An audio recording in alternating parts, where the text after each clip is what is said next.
let's get right into it. First off, let's talk about the greatest Royal Rumble. Now, the talent I've talked to have said pretty much, not that excited. Really? Not that excited? No? Not that excited about going to Saudi Arabia 3 weeks after WrestleMania. No, I guess not. But today, Alex, a few matches were announced. Triple H versus John Cena, a rematch of WrestleMania 22. This in addition to allegedly 7 championship matches. Plus the greatest Royal Rumble. Plus the greatest Royal Rumble. 50 dudes in it. 50 dudes. First off, I would imagine, this is me speculating, it's not something I'm reporting, 60-second time intervals there. They're probably going back to Royal Rumble 95 days with that one. Yeah.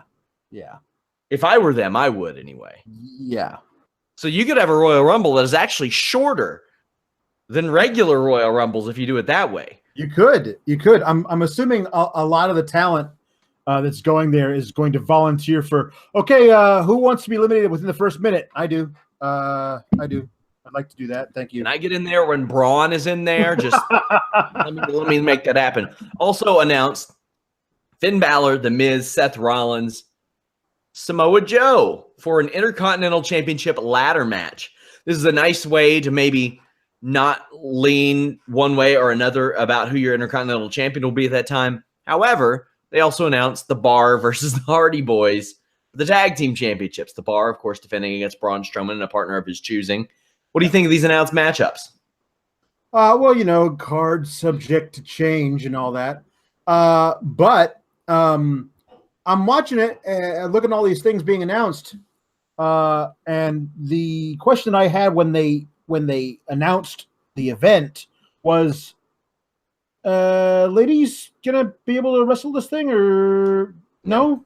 No. And then I was watching so that's why you need all 7 male championships to be defended, because there's a separate gender that doesn't get to do any of the wrestling stuff. Doesn't get to do much of anything at that country. And apparently, up until like really recently, that separate gender wasn't allowed to attend wrestling events. Like as a fan, like if there was like a, Jane Cena, she couldn't go to this, greatest Royal Rumble as a fan.